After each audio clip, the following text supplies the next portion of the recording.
보니까 이렇게 설교 시작 전에 나올 만한 분이 다 나온 날이 오늘 처음인 것 같습니다. 너무나 기쁘고 하나님 앞에 너무 기쁨으로 말씀을 전할 수 있게 된 것 같습니다. 예.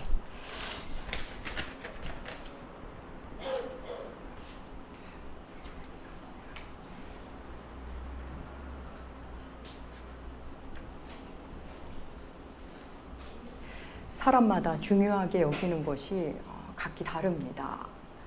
학생이 중요하게 여기는 일과 직장인이 중요하게 여기는 일이 다르고, 아이가 중요하게 여기는 일과 어른이 중요하게 여기는 일, 어르신이 또 중요하게 여기는 일이 다릅니다. 우리는 혹 중요한 일을 놓치게 될까 봐 본질을 잘 붙잡기도 합니다. 시간을 낭비했네, 나는 물질을 허비한 것 같네, 이런 말은 내가 생각했던 것보다 중요하지 않았었던 일이라는 말이 되기도 합니다.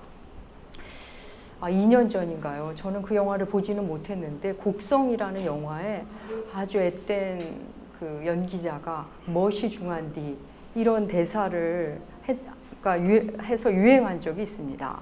멋이 중한디. 그 어린 연기자의 연기가 뛰어나기도 했지만 그 5글자로 이루어진 한 문장, 멋이 중한디.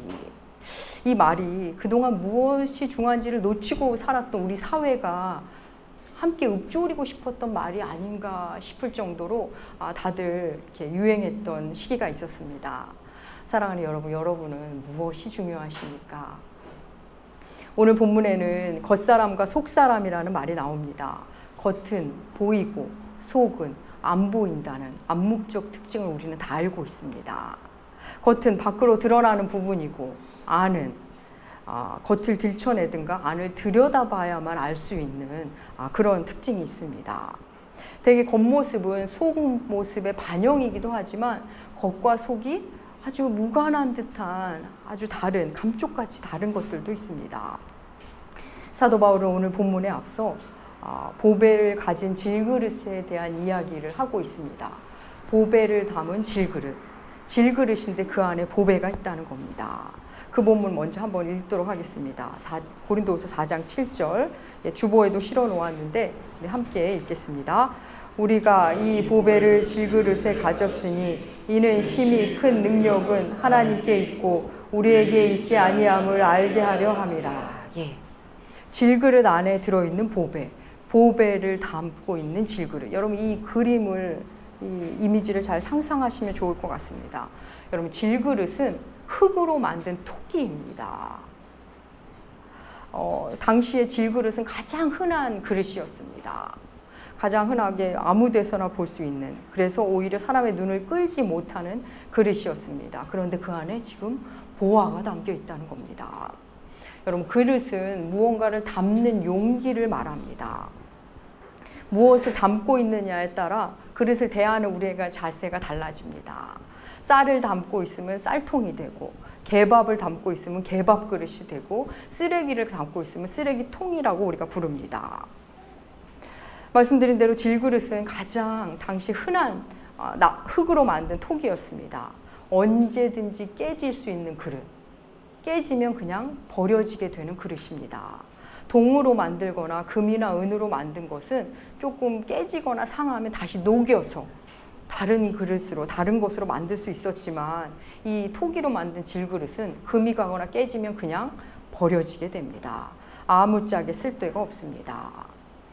그런데 이런 질그릇에 보화가 담기면 이야기가 달라집니다. 그 질그릇은 신분 상승을 맛보게 됩니다. 주인은 이제 이 그릇을 그전과 다르게 취급하게 될 것입니다. 여전히 그 겉모습은 투박하고 언제 깨질지 모르고 언제 금이 갈지 모르지만 그 안에는 빛으로 가득한 보화가 담겨 있는 겁니다. 질그릇은 흙으로 지음받은 우리 인간에 대한 상징으로 보시면 됩니다. 바로 그 상징입니다. 사도 바울은 예수께서, 예수의 영이 우리 안에 계신 것을 보화가 담은 질그릇, 질그릇 안에 담긴 보화로 비유합니다. 예수를 아는 빛이, 예수의 빛이 우리 안에 가득한 것을 그렇게 표현하고 있는 겁니다. 그리고는 이어서 오늘 본문에서 겉사람과 속사람이란 이야기를 합니다. 겉사람은 어머니 모태에서 태어난 우리 육신의 사람을 이야기하는 겁니다. 태어나고 성장하고 장성하고 그리고 또 쇠하고 육신의 여정을 담은 그 말을 겉사람이라고 말합니다. 여러분, 우리의 겉사람 너무 아름답지 않습니까? 저는 갈수록 사람들의 아름다움을 발견하고 감탄합니다. 아이들은 너무나 사랑스럽고 청년기는 얼마나 싱그러운지 모르겠습니다. 또 장년기에는 그 힘있음, 또 노년기에 그 지혜로움 얼마나 아름다운지요. 매 시기마다 또 성실함이 만들어낸 그 멋진 결과도 너무나 아름답습니다. 뭔가를 이뤄내고 성취하는 그 인간의 모습, 각종 예술 분야, 기술, 스포츠, 이루다 말할 수 없는 영역에서 자기 삶의 영역의 달인들을 보면 아름답다는 말이 절로 나옵니다. 하나님의 형상을 닮은 우리가 빚어내는 아름다움은 정말 끝이 없구나. 저는 사람들을 만나면서 그런 생각이 듭니다. 그럼에도 우리의 그 아름다운 겉사람은 아름다운 청년기를 정점으로 한 후에 노화하기 시작합니다. 점점 쇠하기 시작합니다. 우리의 겉사람은 결국 후패합니다. 낡아집니다. 하나님이 일찍 이사야를 통해서, 이사야 선지자를 통해서 말씀하셨습니다. 모든 육체는 풀이요, 모든 아름다움은, 그 모든 아름다움은 들의 꽃과 같다고 말씀하셨습니다. 싱그러운 풀, 아름다운 꽃이라도 결국 시들어 간다고 말씀하십니다.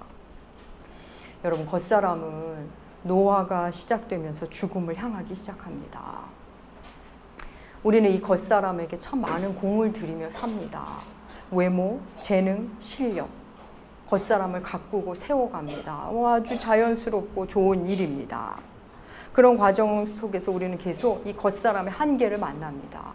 어떤 한계는 극복하고 어떤 한계는 수용하면서, 그러면서도 우리의 연약함을 계속 만나게 됩니다.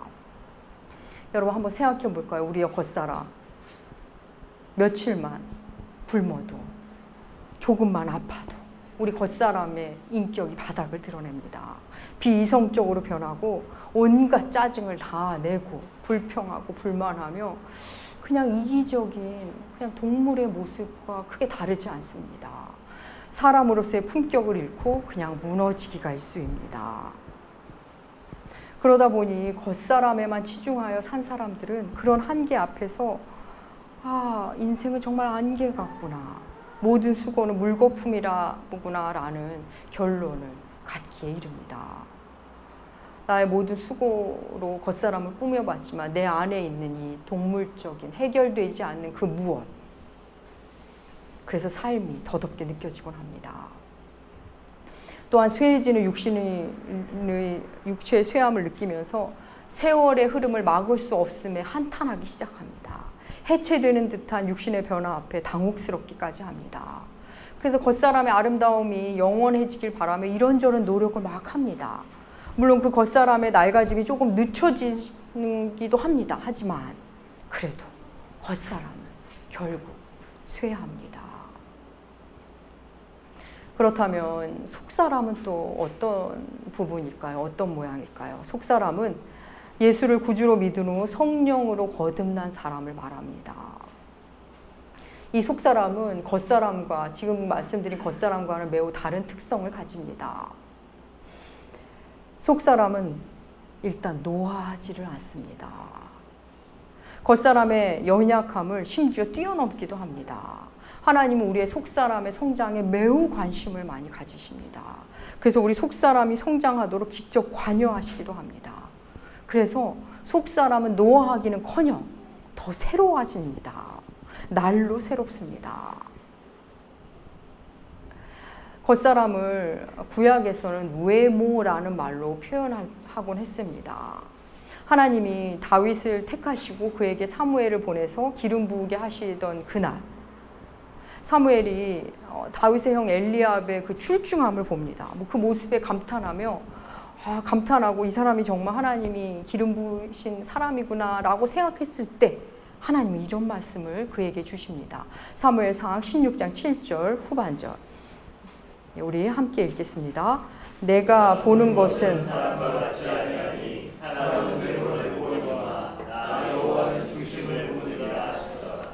나 여호와는 중심을 본다. 사람은 외모를 본다. 하나님은 중심을, 속사람을 보신다는 겁니다. 사람은 겉사람을 볼 때 하나님은 속사람을 보신다는 겁니다.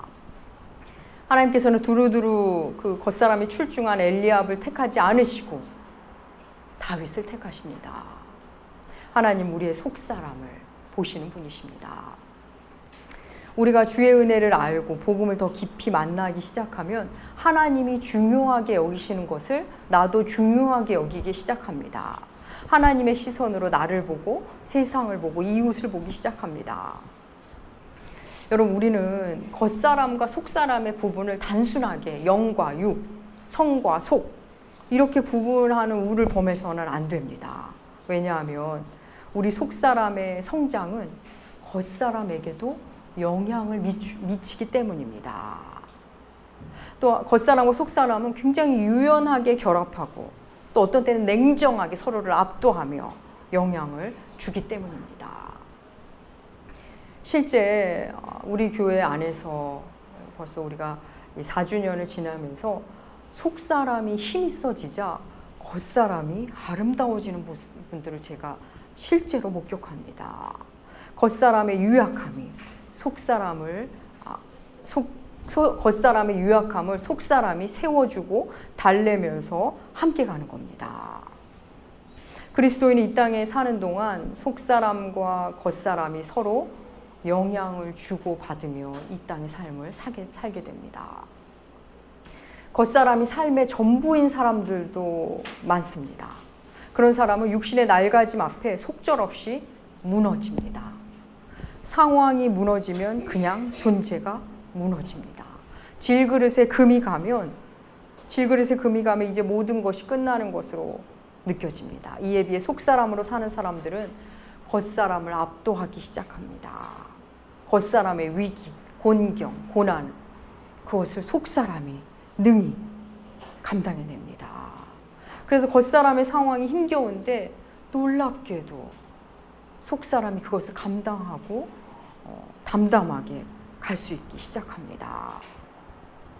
겉사람이 약해질수록 도리어 속사람이 빛을 발합니다. 겉사람에게 문제가 생겨 금이 가고 깨지자 질그릇에 금이 가자 도리어 그 안에 있는 보화가 빛을 밖으로 발하는 것입니다. 그래서 도리어 강해집니다. 자기 안에 있는 보화의 빛을 다른 사람에게 보여주기 시작합니다. 오늘 우리 집사님 기도에서도 약할 때 강함 되시는 주님을 찬양하셨는데 그렇습니다. 사도 바울이 내가 약할 그때가 강하다는 그 고백, 바로 이 겉사람과 속사람의 관계 속에서 나온 이야기입니다. 반대로 겉사람만으로 사는 사람은 겉사람이 약해지면 존재가 흔들리고 그냥 겉사람의 모습이 그의 존재 전부입니다. 여러분, 교회는 속사람이 자라나는 공동체입니다. 겉사람의 모습이 점점 덜 중요해지는 공동체입니다. 드러난 겉사람으로, 겉모습으로 평가하는 공동체가 결코 아닙니다. 진정한 교회는 내 겉사람의 안녕과 평안과 성공을 약속하는 교회가 아니라 내 속사람의 성장을, 성숙을 돕는 공동체입니다. 제가 사역을 시작한 지, 교회 사역을 시작한 지 교육전도사까지 합치면 이제 15년이 다 돼갑니다. 뭐 길다면 길고 짧다면 짧을 수 있는 기간입니다. 어떻게 하면 교우님들의 속사람이 자라게 도울 수 있을까? 저의 사역은 항상 그게 고민이었습니다. 고심해 왔습니다. 주님의 양인 교우님들 어떻게 말씀으로 섬기며 도울 수 있을까? 속사람을 성장하게 도와드릴 수 있을까? 한 분 한 분 기도하며 살펴봅니다. 그러다 보면 그 교우님들 한 분 한 분이 무엇을 중요하게 여기는지를 보게 됩니다. 보입니다. 아마도 그것을 보아야만 그분들을 도울 수 있기 때문에 하나님이 보게 하시는 거라는 생각이 들 때가 참 많습니다. 겉사람에만 집중하며 사시는 분들의 속사람은 점점 파리해져 갑니다. 온통 겉사람 가꾸기에 겉사람의 안녕만을 추구하며 그것에 만족을 느끼며 사십니다. 그리고는 그런 사람들끼리 또 다른 작은 공동체를 만들며 삽니다.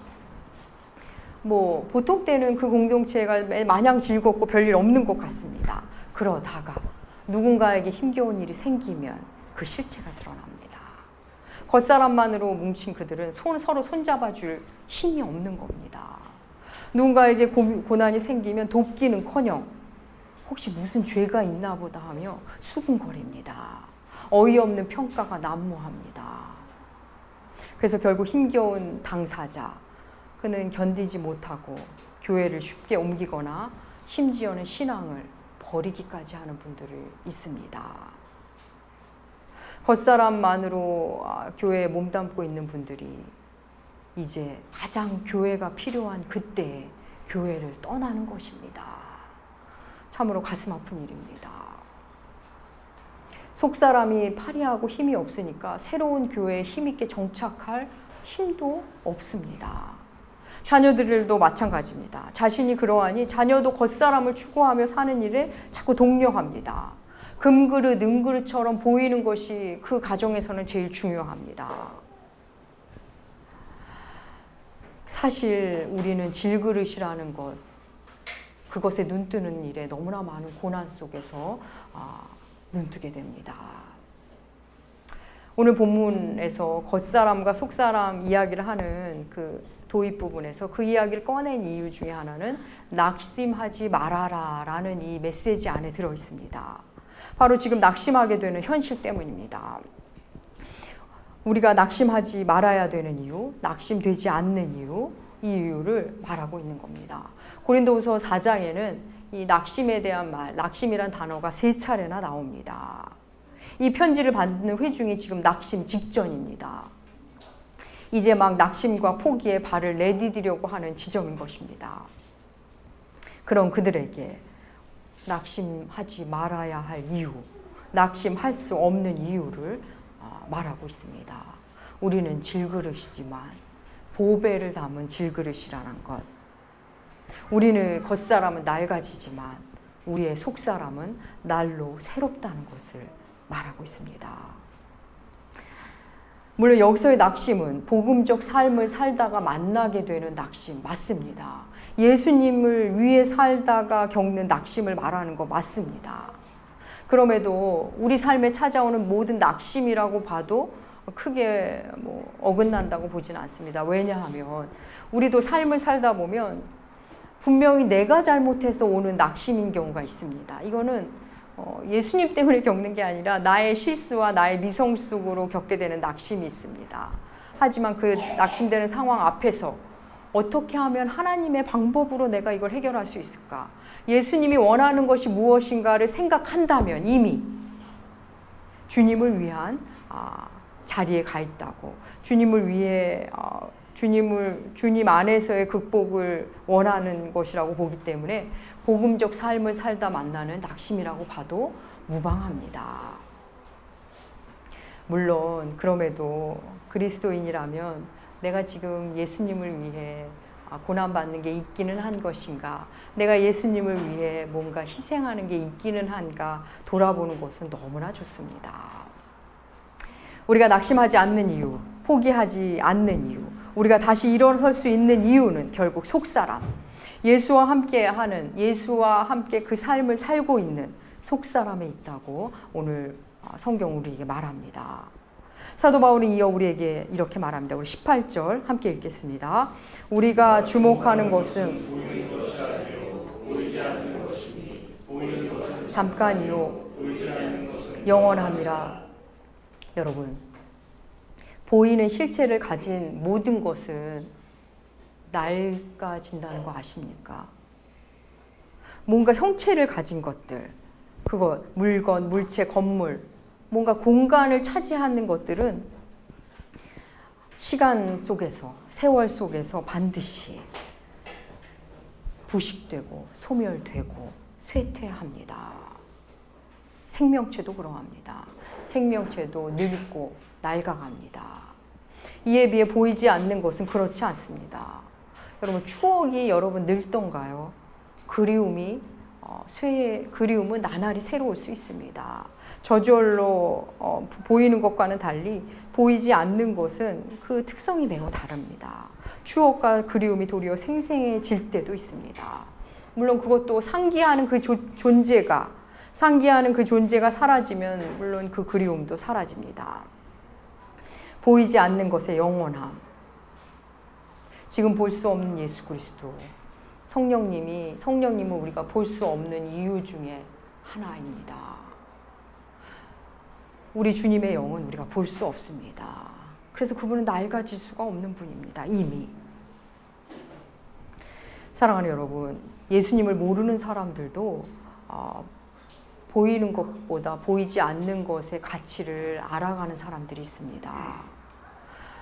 우리의 겉사람은 보이나 속사람이 보이지 않는 이유입니다. 사랑하는 여러분, 그리스도인들은 보이는 것보다 보이지 않는 것의 가치를 알아가는 사람입니다. 보이는 것보다 보이지 않는 것에 주목하는 사람, 보이는 것 이면을 보기 시작하는 사람, 보이는 것 너머를 만나는 사람들입니다. 실체는 도리어 보이지 않는 것에 있음을 온 마음으로 만나는 사람들입니다. 그래서 보이는 것으로부터 조금씩 자유로워지는 사람들입니다. 사랑하는 여러분, 육신은 쇠합니다. 질그릇은 어차피 달 없어집니다. 깨지기도 합니다. 수명을 다합니다. 사랑하는 여러분, 기억하시기 바랍니다. 나라는 질그릇이 달 없어질수록 금이 갈수록 그 안에 무엇이 들어있는지가 비로소 드러납니다. 그 안에 추악한 욕망이 들어있는지, 그 안에 하나님 나라를 위한 소망이 들어있는지, 그 안에 오직 보이는 것에 대한 집착이 들어있는지, 보이지 않는 것에 대한 아름다운 소망으로 가득 차 있는지, 질그릇에 금이 가고 깨질 때 비로소 드러납니다. 지난주에 어떤 분이 제게 자신이 얼마나 예수님을 믿고 달라졌는지를 이야기하신 분이 있었습니다. 갑작스러운 어려움 속에서, 위기 속에서 예전 같으면 막 화가 나고 분노했을 상황이었는데 자기가 화가 나지 않더랍니다. 물론 마음은 힘드셨답니다. 그렇지만 하나님 앞에서 하나님을 붙잡고 하나하나 자기가 해결하고 있더랍니다. 저도 그분의 이야기를 들으며 저 역시도 기쁜 놀라움을 함께 느꼈습니다. 그렇습니다. 속사람의 성장은 낙심할 만한 상황 속에서 확인됩니다. 분명 낙심할 만한 상황인데 낙심하지 않는 나를 발견하게 됩니다. 그분은 신앙생활한 지 그렇게 오래되지 않았습니다. 5, 6년밖에 되지 않은 분입니다. 그분은 자신 안에 있는 보화를 계속 기쁨으로 말씀 안에서 하루도 말씀을 놓지 않고 바라보고 계셨음을 제가 알게 되었습니다. 주일 아침에 그날따라 차를 쓸 수 없으셨는지 폭우를 뚫고 식당 봉사를 가기 위해 우산을 받쳐들고 가는 자신에게 스스로 놀라셨답니다. 그러면서 저에게 주일이 너무 기쁘고 예배가 기다려진다고 수주분들 말씀하셨습니다.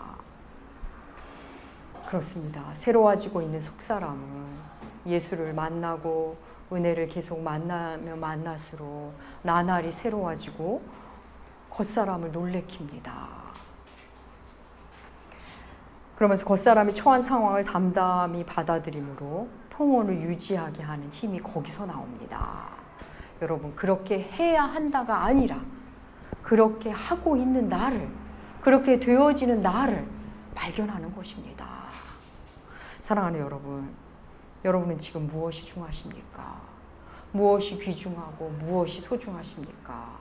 사람은 너무나 신비로운 존재라서 풍요 속에서 뜻밖의 내 안이 비어있음을 발견하기도 하고, 또 삶이 바닥을 칠 때 결핍과 공공 속에서 내 속사람의 상태를 비로소 발견하게도 됩니다.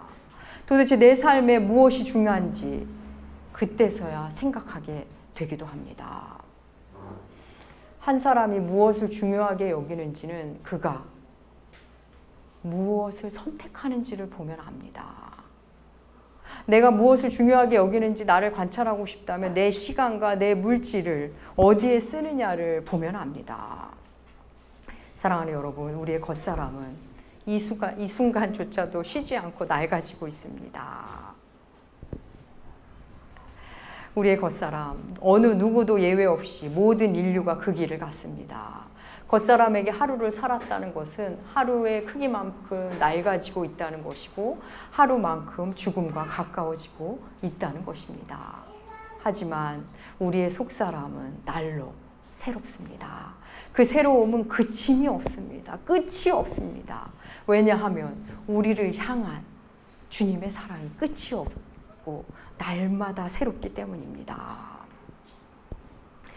사랑하는 여러분, 우리의 겉사람은 결국 낡아지고 아프고 병들고 쇠하고 죽게 될 것입니다. 하지만 우리의 속사람은 계속 새로워질 것입니다.